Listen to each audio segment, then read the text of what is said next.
नमस्कार साथियों मैं एक चीज़ आपको बता दूं, ये वीडियो आज बेहद महत्वपूर्ण होने वाला है। इस वीडियो में जो भी आपके ज़मीन से जुड़े विवाद हैं, कब्जा संबंधी विवाद हैं, भाई कब्जा कर रहा है, पड़ोसी कब्जा कर रहा है या कोई आपकी संपत्ति पे कब्जा कर रखा है, हट नहीं रहा है, तो सारी पीडीएफ हम आपके सामने लाए हैं, सारे कानून आपको दिखाएंगे। और देखिए, कोई पुराना कब्जा है, तत्काल कब्जा है, तो सब कुछ आपको बताएंगे। तो ये वीडियो साथियों बेहद इंपॉर्टेंट है, ठीक है।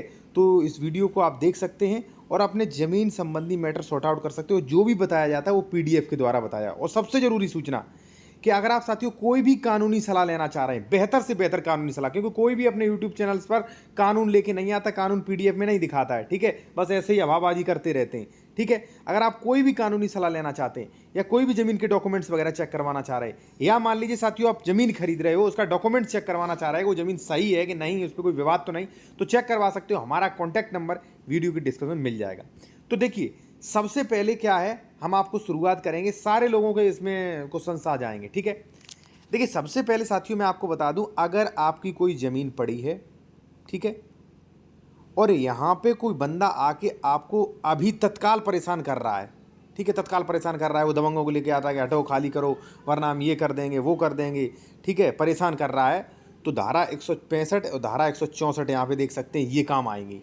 ये क्या है साथियों, एसडीएम को पावर है, आप तुरंत एसडीएम के पास जा सकते हो कि साहब ये हमें जो है परेशान कर रहा है, हम कब्जा था हमारा 10 साल से 5 साल से, ये साहब हटा रहा है हमें, या दबंग लेके आ रहा है, या इसने हटा दिया है। तो यहाँ पे साथियों एसडीएम कार्रवाई कर सकता है। एसडीएम को काफ़ी पावर्स हैं, तो वही मैं बता रहा हूँ, ठीक है। तो तत्काल कब्जे वाला मैंने बताया अभी, ठीक है। अब बताएंगे साथियों, हम धीरे धीरे सब कुछ बताएंगे आपको, ठीक है।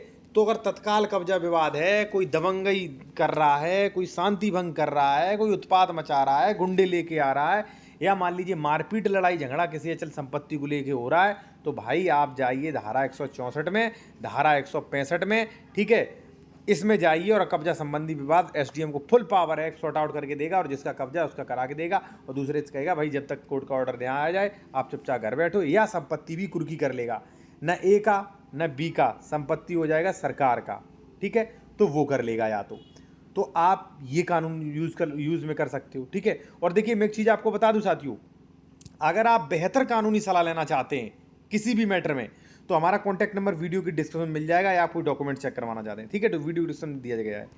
अब देखिए साथियों, यहाँ पे मैं बता दूं, अब देखिए धारा 5 और 6, अगर मान लीजिए कोई आपका मकान वगैरह है, इस पर कोई कब्जा करके बैठा है, ठीक है, कब्जा कर लिया है मकान वगैरह पे, ठीक है साथियों, तो अब आपको हटवाना है। अब देखिए साथियों, अगर मान लीजिए 6 महीने, कब्जे को 6 महीने हुए, मान लीजिए कि कोई आपका कब्जा था यहाँ पे, ठीक है, और आपको यहाँ पे निकाल के कर दिया बी को, और ए ने कब्जा कर लिया, अभी 6 महीने हुए, तो आप जाइए धारा 6 में, स्थावर संपत्ति से बेकब्जा किए गए व्यक्ति द्वारा जो है वाद, ठीक है, तो आप सूट फॉर पोजेशन कर सकते हैं, यानी कि कब्जा वापस कब्जा लेने के लिए वाद कर सकते हो, अगर 6 महीना हुआ है तो, ठीक है। अगर मान लीजिए साथियों 12 साल हो गई है, 14 साल हो गई हैं, 15 साल हो गई हैं, ठीक है, तो आप जाइए धारा 5 में, या विनिर्दिष्ट स्थावर संपत्ति का युद्धिकरण, यानी कि टाइटल सूट में आप जाइए, ठीक है। अगर आपको लग रहा है कि अगर मान लीजिए ए जो है वो हमारी संपत्ति पर गलत ढंग से कब्जा किए है, जबकि उसके स्वामित्व मान लीजिए खतौनी, खतियान, जमाबंदी, रजिस्ट्री वगैरह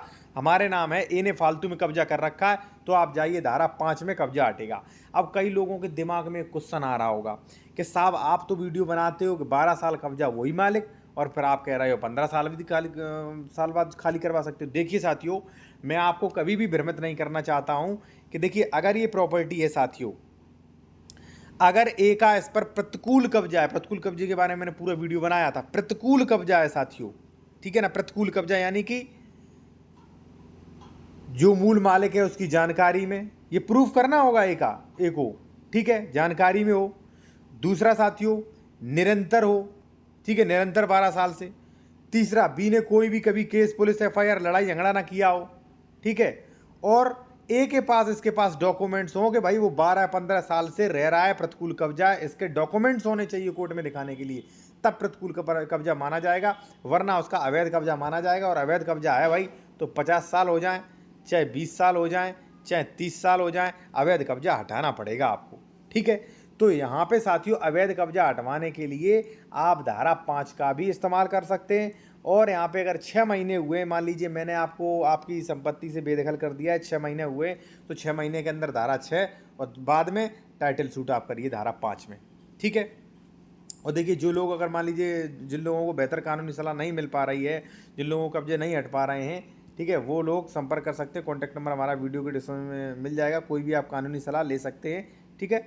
अब साथियों एक चीज़ मैं और बताऊंगा, एक धारा और है। अगर मान लीजिए साथियों कृषि जमीन पर, खेती की जमीन पर आपके अगर मान लीजिए कब्जा कर रखा है, तो यूपीआरसी का नियम है, ये देखिए यूपीआरसी का नियम 127 धारा 134, ये क्या है।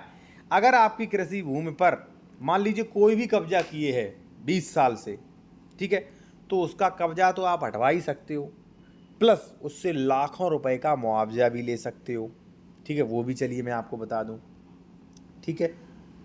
देखिए साथियों, मान लीजिए यहाँ पे जो है ए बंदा कब्जा किए हुए है, ठीक है, ये 20 साल से कब्जा किए हो आपकी प्रॉपर्टी, आप धारा 134 में केस कर सकते हो। धारा 134 कहती है बेदखली के लिए वाद, यानी कि जो अत्याचारी आपकी ज़मीन पर जो कब्जा किए बैठा है साथियों, उसकी बेदखली के लिए आप केस ला सकते हो धारा 134 में।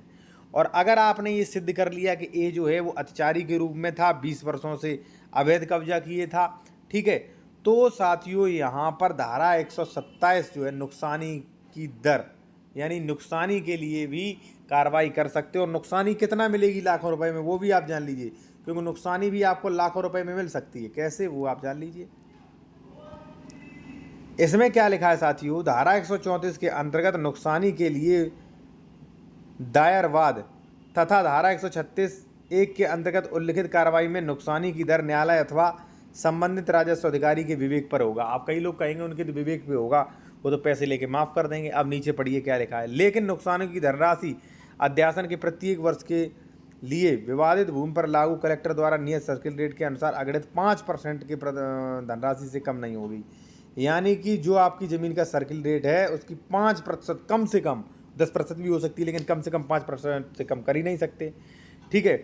और न्यायालय अथवा राजस्व अधिकारी द्वारा अभिलिखित कारणों से अन्यथा निर्देश न दिया जाए, ठीक है। अब देखिए यहाँ पे स्पष्ट हो गया। अब जैसे मान लीजिए साथियों आपकी 5 लाख की प्रॉपर्टी है, ठीक है, तो उसका 5% कितना हो गया, 50,000। अब यानी कि 20 साल हो गया तो 5 लाख रुपए कंपनसेशन यानी कि मुआवजा भी आपको देना पड़ सकता है, ठीक है ना। तो अब आप साथियों आप देख सकते हो कि जितने की ज़मीन उतना तो इससे मुआवजा लगेगा, क्योंकि भाई इसने नुकसान भी तो किया है। अब जब मान लीजिए उसका किराया होगा या मान लीजिए उसको उससे फसल हुई होगी, तो वो किसने रखा है, जिसने कब्जा किया उसने रखा है, उसने आपको नुकसान किया आपका। आप कोर्ट कचहरी में गए, कोर्ट कचहरी में पैसा खर्च हुआ, तो आपका नुकसान हुआ कि नहीं।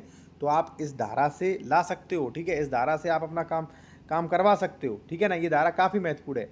अब एक चीज़ मैं आपको और बता दूं, कई बार क्या होता है कि आपके ज़मीन पर साथियों भाई वगैरह का कब्जा होता है और भाई वगैरह नहीं देते, ठीक है, कब्जा नहीं दे रहे होते हैं। अब जैसे मान लीजिए ये है ज़मीन, ठीक है, 3 भाई हो आप, ए और बी, और सी को कब्जा ही नहीं दिया भाई इन लोगों ने, ठीक है ना। बी कब्जा ज़्यादा किए, तो सी को कब्जा हटवाने के लिए बात नहीं लाना चाहिए, जबकि साथियों सी को जो है बंटवारा कर देना चाहिए। बंटवारा का केस करो।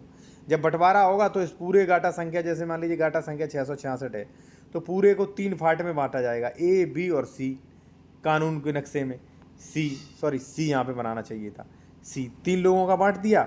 अब जब आपका फाट डिक्लेरेशन हो जाए तब जो है, जब आपका फाट डिक्लेरेशन हो जाएगा तब आपको सरकारी कोर्ट ही आपको कब्जा दिलाएगा कि भाई ये यहाँ पे आपका कोरा बना दिया गया, ठीक है। ये हो जाएगा कि भाई ये जो है ब्लू कलर में कर दिया, ठीक है, ये रेड कलर में कर दिया, ठीक है, और ये येलो कलर में कर दिया। इस प्रकार से डिसाइड कर दिया जाएगा। तो आप कह सकते हो येलो कलर वाला ये हमारा है, हमारा छोड़ो, और नहीं छोड़ेगा तो एसडीएम पुलिस के साथ आएंगे, प्रशासनिक अधिकारी, वो आपका कब्जा हटवाएंगे और दिलवाएंगे, ठीक है। तो बंटवारा अगर फैमिली मैटर है, सहखातेदारक हैं, पार्टनर हैं, तो साथियों बंटवारा कर दीजिए। दूसरी बात, एक लोगों का कब्जा संबंधी और विवाद होता है, वो भी मैं आपको बता दूं भाई, सब बेहतर कानूनी सलाह मिलेगी आपको। कई बार क्या होता है साथियों, मान लीजिए ये गाटा संख्या 666 है, आपका नाम है बी। अब 666 पर कोई बंदा, दबंग बंदा जो है वो आधा 666 जो है वो कब्जा किए 10 साल से, ठीक है। तो आप क्या करिए, आप उसमें मत जाइए, आप धारा 24 में सीमांकन करवा लीजिए। जब लेखपाल कानून को आएंगे, आपका सीमांकन करेंगे, तो वो यहाँ तक पक्की मुड्डी गाड़ेंगे, ठीक है। धारा 24 की पूरी कार्रवाई करेंगे, और वह कार्रवाई करने के बाद इसको नोटिस देंगे, और नोटिस करने के बाद जो है आपका यहाँ तक कब्जा दिलाएंगे, ठीक है ना। तो डोंट वरी साथियों, समाधान सबका है। बस आपको कहना, बस आपको चाहिए क्या कि कोई बेहतर कानूनी गाइडलाइंस वाला मिल जाए। ठीक है, तो आप जो है आप चाहें तो मुझसे भी बेहतर कानूनी सलाह ले सकते हैं। हमारा कॉन्टैक्ट नंबर वीडियो डिस्क्रिप्शन में मिल जाएगा। और देखिए, जो लोग जूनियर एडवोकेट हैं वो इस चैनल को जाके अभी ज्वाइन कर सकते हैं, ओनली 59 रुपये में। तो ज्वाइन करने के बाद आपको स्पेशल जानकारी प्रक्रियाओं के बारे में भी बताया जाएगा। धन्यवाद।